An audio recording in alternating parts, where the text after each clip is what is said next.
So I've been watching Big Brother for long enough now that I have a pretty good idea of the same old tropes and gimmicks that the show keeps putting out over and over again. And as unique as Big Brother is as a concept, the truth is, it's just not super revolutionary anymore. We all kind of know what to expect going into each season now, even though the motto is supposed to be expect the unexpected. So today, I'm going to be talking about some of the tropes on the show that I don't personally love, things that give me the ick, so to speak. So obviously, this is going to be more of a rant video, and it is going to be a little bit negative in nature, but it's all in good fun and all in hopes that eventually, as time goes by, the show that we love so much continues to improve season by season. Now, before we begin, make sure you hit that subscribe button below if you're not already subscribed. If you don't know me yet, hi, my name is Kay. I talk about Big Brother and give live feed recaps and other good content here on my channel. I talk about other shows from time to time too, and always try to do my best to give good commentary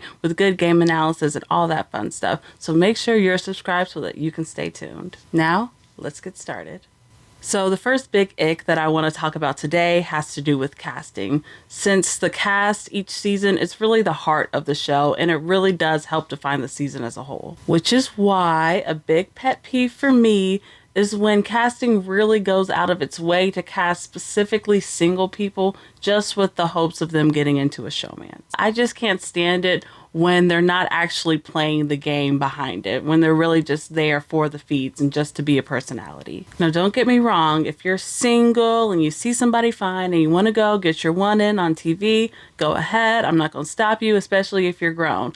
But for me, I just really don't like this, especially since I'm watching the feeds all the time and I hate having to look at PDA. I don't like watching people kiss or make out or even flirt. It might just be a me thing, but I can't stand it. Like if I wanted to watch people fooling around, I go to a different website for that, you know? And this message, by the way, really just only applies to the people who are just there to hook up and have no actual vested interest in playing Big Brother. You know who I'm talking about. I'm not talking about people like Corey in America who were actually real game players at the end of the day. They just happen to find love on the way. But the types of players, I'm using players in quotes here, the types of players that are just there to hook up, get in a showmance, or just be a personality, you know who they are. That's the kind that I don't want to see. And kind of in that same realm of casting, I hate when the age diversity is so askew on the show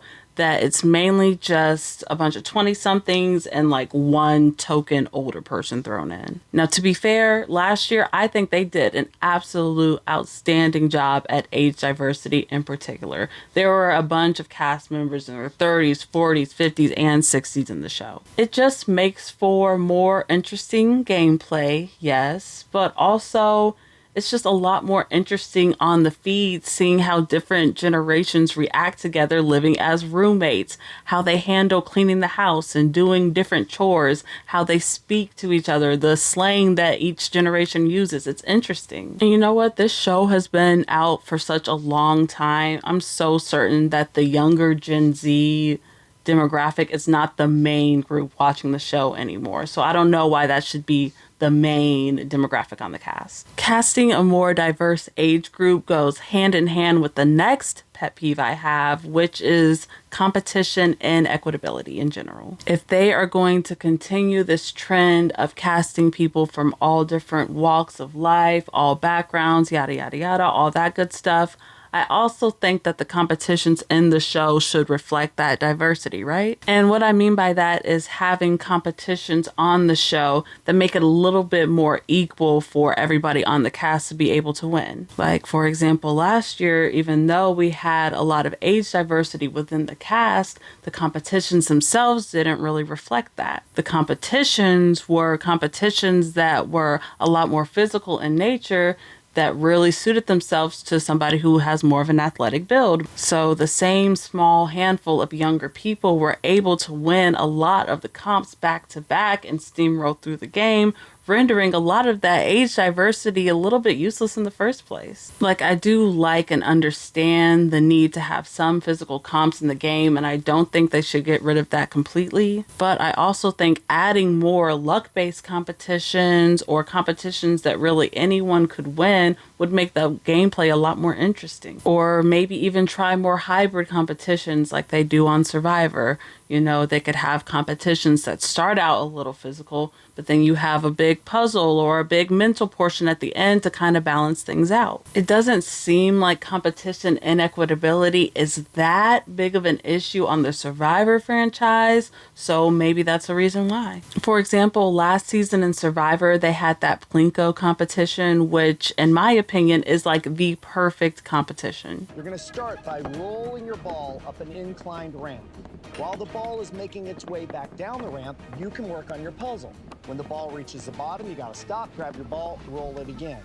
There was a little physicality, but it didn't really mean anything if you weren't mentally aware enough to solve the puzzle or replace your ball in time. Also, this may be a hot take, but do we really need to have the same recurring comps every single season? Like, for real, I get that some of them are iconic or whatever, but some of them just get boring to watch after a while. I'm talking to you, Otev. That's right, I said it. Otev is boring to watch. I'm not sorry, I don't care. It's boring to watch, and they've done it so many times, but at this point, we all know how to hack it. It's boring, and it's super hackable. We all know the little trick of collecting as many answers as you can in a little pile and storing them off to the side. We know it. They need to put Otev on ice, okay? It needs to go on a Yatis. Bring back hide and go veto. Bring back night moves. There is so much in your catalog. Just go back in time and give us something new. The other thing I can honestly say I hate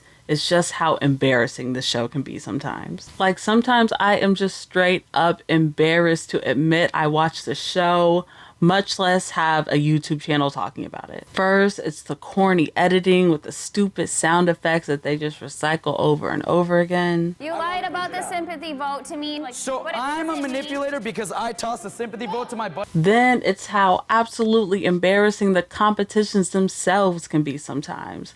Do you remember that acid trip comp from BB24? Oh my gosh, this is awesome.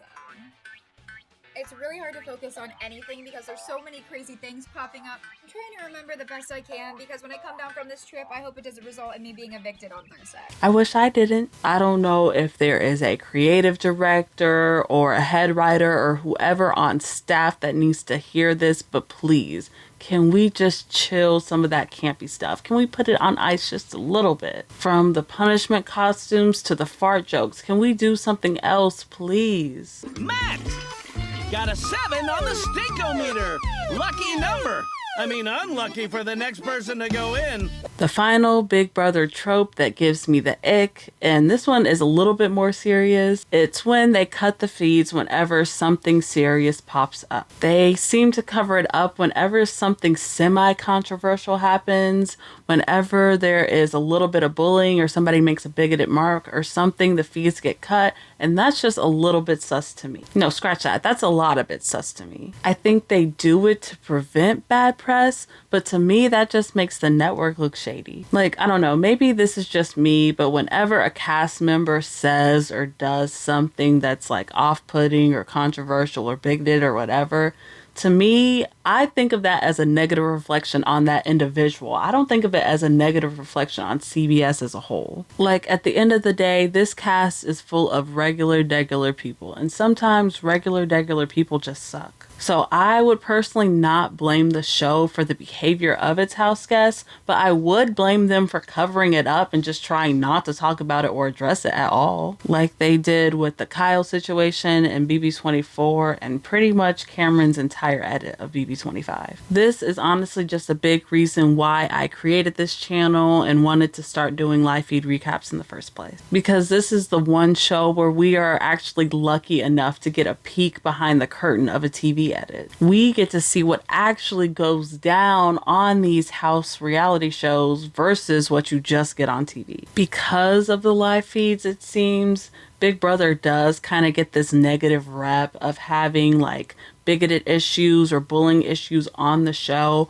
But I just know that that's not only unique to this network. I know that plenty of vile, hateful, bigoted stuff has been said behind the scenes on all these other reality shows, on the Survivor, the Race, the dating shows. I know there has been some nasty, nasty stuff said, but it was just covered up in their edit. The producers just had the privilege of being able to ignore or cover up some of these things while they were on the cutting room floor, just so that the audience was none the wiser. So I actually, and this might be another hot take, but who cares? But I actually applaud Big Brother for having the courage to still continuously give us live feeds in the first place. And I further challenge them not to just immediately cut the feeds whenever things get inevitably controversial, because you know they will. So that is just going to wrap up my little rant. Again, sorry that this one was pretty negative overall, but it does feel a little cathartic to get all of this out before we start the season. And I'm also sure that I'm not the only one out there who is feeling a little bit tired of some of these tropes. So if you have any pet peeves or complaints that you want to get off your chest, let me know in the comments below. And once again, make sure you're subscribed below if you have not already, just so you can stay tuned with your Big Brother news as we begin this journey into a brand new season. Despite the negativity of this video, I just cannot wait for BB26 to start, and I cannot wait to get into all the live feed gossip and craziness with you all. I will talk to you all later, but until then, bye.